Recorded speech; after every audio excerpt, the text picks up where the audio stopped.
Hello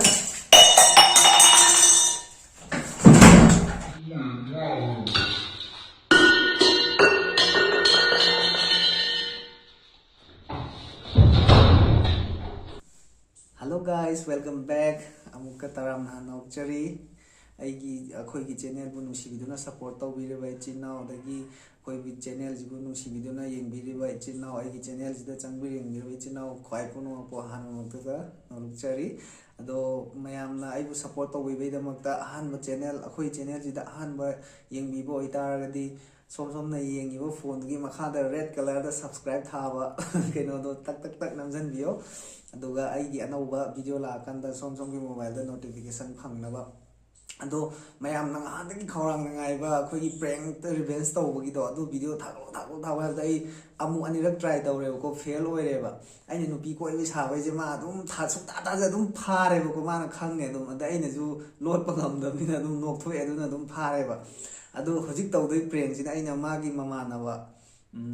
haidi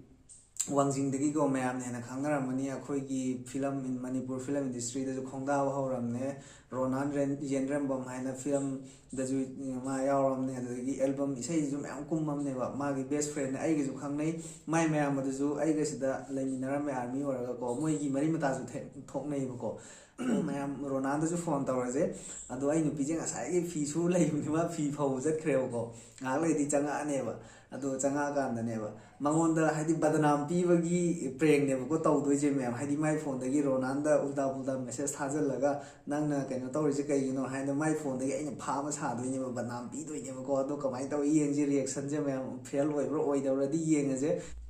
mem di Ronanda phone tawriji ko Ronanda phone tawriji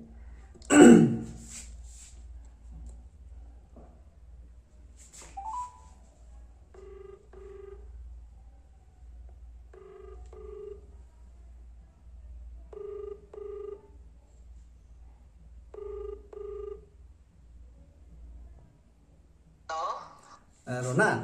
How? Bakit udah ko da? Nang kamay tawrige. Asum tawa masum tawa mani dum yaye dum hayo. Oh kaino ne ai je ko prank prank han ai akhoi video do yeng bro prank ki do. Yeng hada kena to boy do so boy do. Ado ai ju nga mayam na ko revenge lo je pam lai re ba ai na mo da ma do revenge amtang lo ke do ne na amtang mateng pang mo ba. Hoi pangge yaye ki do ge. Wado kaino ne ba ko prank je ko magi phone dagi message se na mo da tharak ba ai na di haidi tharak ba sa doi ne ba ko. Aduga kaino taw doi ne ba ai na message se pha ba sa doi ne ba. Ado Geneva da. Geneva na mo da message tharak ba gi je. Aduga nang kaino khang haidi nangonda message tharaga nangna kaino tawdoi ba Geneva sta tu ga nangna khara haibon thoko dum hairo ba ko adu admai tawra je ba ko Hoi yaye. wari do ai nangonda mu kaino haidi nangna dum khango makha ta da ju karam mo ne tawdoi ne je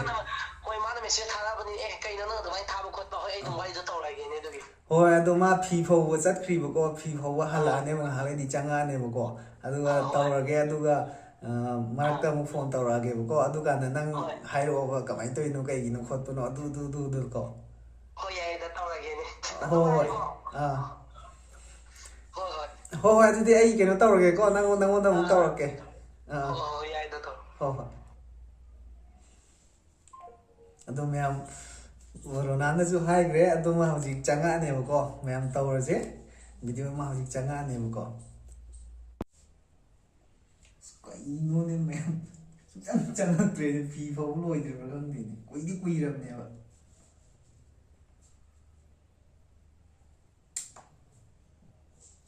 A few moments later.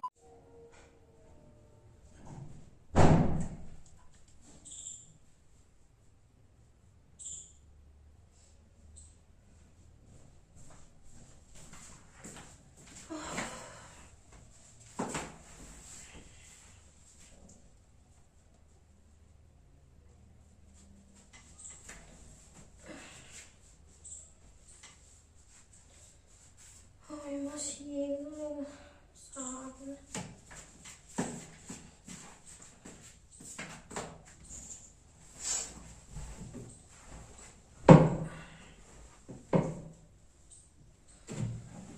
ꯐꯣꯟꯗꯣ ꯀꯥꯏ ꯂꯩꯕ꯭ꯔꯥ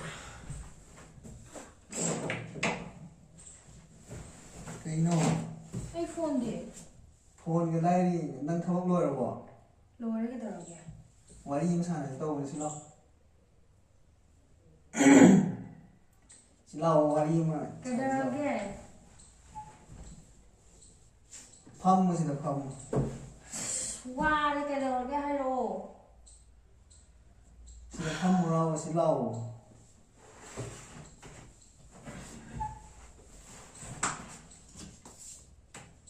ꯑꯩꯅ ꯑꯃꯨꯛ ꯁꯨꯕꯗ ꯑꯃꯨꯛ ꯌꯥꯎꯍꯧꯗ꯭ꯔꯦ ꯀꯔꯤꯅꯣ ꯍꯥꯏꯔꯛꯑꯣ ꯁꯤꯗ ꯂꯥꯛꯑꯣ ꯀꯩꯗꯧꯔꯒ ꯁꯤ ꯀꯩꯅꯣ ꯁꯦ ꯀꯔꯤꯅꯣ sida iri message karinoba Kaya yenge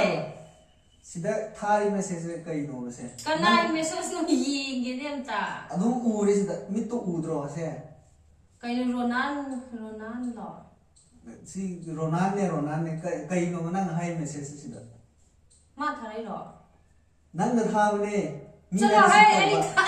ronan wai sanagi da mu ku irem ta karino si thari di line thai ra kana thai no de amta yenge kai dawrage udro si mit ani pali do suknak pa si udro se kai no hai ro si kana no hai ro ai ronan da message ta di kai gi no ma ngang ji kai nang ronan da message tha ga si di message se kamai na thar si ji kamai na mo da chalam mi no ga de mana thar ko da di receipt le ro dro send le ri je nang tha bai na dro ai kai no har ke Ronan ga gi ne wai sanagi da bje yam thi na kui re nga Adu mu di ki si- mama ge ai nga ji ta go mama gi ibani na suti thok pai da khoi club sa sa na je na tau bai da wai sana ba do tha ani mu ki mama da wai sana dai sana ji ai Ronan phone taw ra hang wa em ai na thara pra na message phone to bo lai ri si gi message se adu di kana na thari no ai tha da hai ba ni nga sa ai di phi su da na le du ga sang chik chang ngai kai no ma nga ji bai ngon da adu di si message se lai de tha ta ri na je nang na tha re nga ne ai di do tha de nang ngarang da gi sauna da nang phone pai na te ai ju thaba hala ga nang si phone je le ram da call am taw ge na phone je ai balance loi re na nang phone je pai rum ne adu da message ma am ai tha da hai ba ne ai na Ronan da message sa du ji kai gi no anga hoi da ta imana du da bu si message tha ya ga joina adu di kana na thai nang phone je kana pai ai ba ai na tha da hai ba ai na I da hai ba kari no ne ngarang digi ai ne namon da wa nang khot da saw khot na da ri ji nang sibum ma taw na bra ba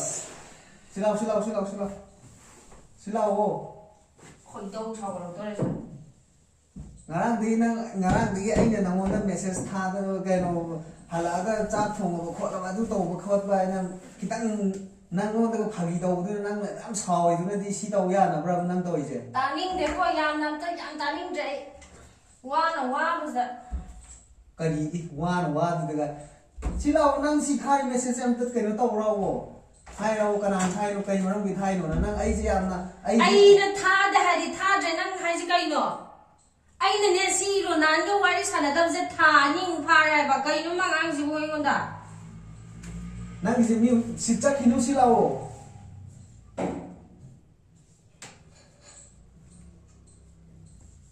silaw kari no nang je ai ngon da mi si tri ra ba nang je ai na hai wa ji nang khang dra ma le ai ji message tha da hai ba ne message ni la na wari sana da ba tha ma ni pha ra ba adu di chin thira ora si kana thai no du di kana na thai jin ja ina ne thi du je ai na ka da wai tha da ba nang ne je ai ngon du si tri ra ba na ai je khong ke ai no si tri ra ba na kai ma ai wa blame da ji bo ai phone tong je ai da phone to ya ro si nang na tha message de mi ngon da ke no phone to du mi ma cha da blame to no du ma nang na tha ra mi ma cha da kai ma ro di Asa. kai no to no imana ba ne ai ga na ma na bu imana ba lu na ti dai ba imana ne kai no na ngai wa du bo si message di adu di ai adu di kana na o na hai ni je ai je imana ba je ai na hojala ga koi ge hai bi mo ong la ba adu di si message kana ai thai na ne ai na hai je kai hai no khang bra na ai Na na adu tha nang da tha hai da ba ba, ai tha na da. tha aseng ba ima sa ki ai tha da hai ba da tha de sung tha da hai ba ai yam tha ja da ma ai tha da hai ba ai tha da hai ba ai tha da ma tha ja da kai no me ai ronaldo phone to ke ko na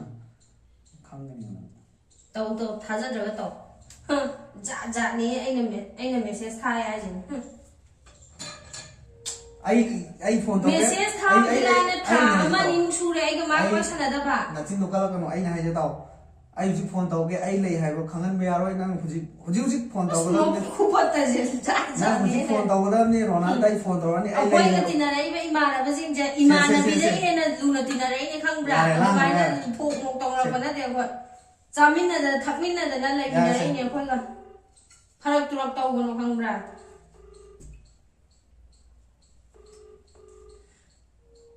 ꯍꯪꯒꯦ ꯅꯪꯁꯨ ꯇꯥꯎ ꯑꯗꯨꯝ ꯐꯣꯟꯁꯦ ꯑꯩꯅ ꯄꯥꯏꯔꯒ ꯆꯦꯟꯈꯤꯔꯣꯏꯌꯦ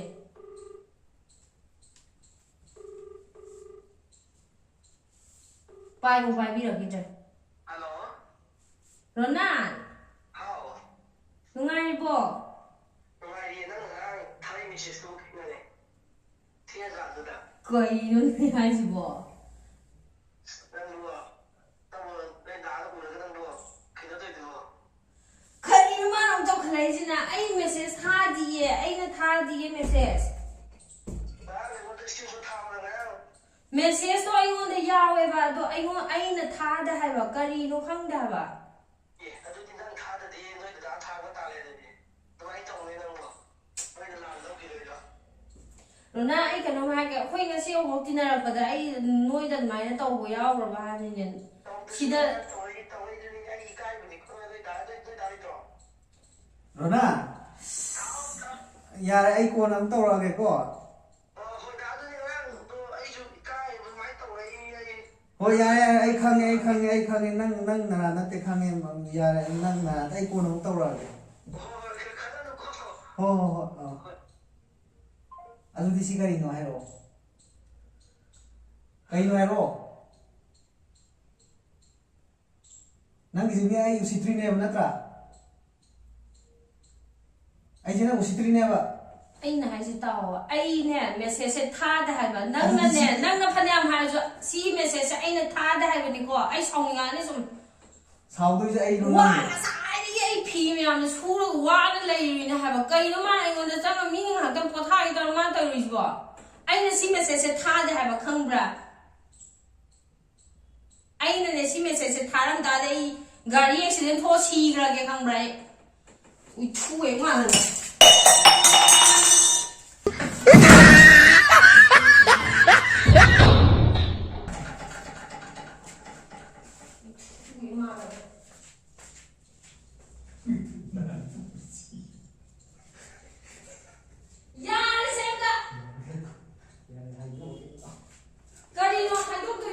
ꯃꯌꯥꯝꯗꯣ ꯑꯩꯉꯣꯟꯗ ꯂꯣꯡꯅ ꯇꯥꯏꯗꯣ ꯍꯟꯗꯣꯛꯁꯦ ꯄ꯭ꯔꯦꯡꯅꯦ ꯄ꯭ꯔꯦꯡ ꯄ꯭ꯔꯦꯡꯅꯣ ꯍꯟꯗꯣꯛ ꯆꯠꯂꯥꯗ ꯀꯔꯤ ꯄ꯭ꯔꯦꯡꯅꯣ ꯌꯨꯝ ꯅꯞꯄꯤꯅꯦ ꯀꯅꯥꯏꯅꯣ ꯅꯞꯄꯦꯗꯣ ꯎꯏꯊꯨꯑꯣ ꯅꯃꯥꯏ ꯑꯩ ꯈꯣꯏꯗꯧ ꯁꯥꯎꯅꯤꯡꯈꯠꯂꯦꯕ ꯑꯩꯉꯣꯟꯗ ꯄꯣꯞꯄꯦꯅ ꯂꯣꯡꯅ ꯇꯥꯏꯗꯣ ꯎꯕ ꯃꯌꯥꯝ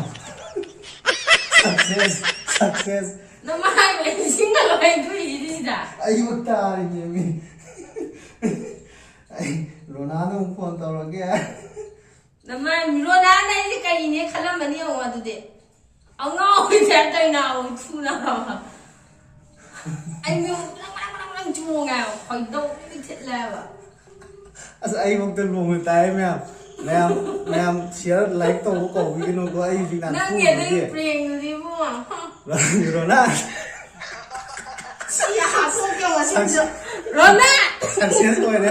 ꯅꯪꯅ ꯀꯔꯤ ꯅꯠꯇꯦ ꯈꯣꯏꯗꯧ ꯊꯤꯠꯂꯦ ꯑꯩꯗꯤ ꯅꯣꯏꯕꯥꯅꯤ ꯌꯥꯝ ꯄ꯭ꯔꯦꯡꯒ ꯇꯧꯔꯝꯖꯥꯔꯦ ꯅꯣꯏꯕꯥꯅꯤ ꯑꯩ ꯃꯤꯍꯨꯟꯁꯦ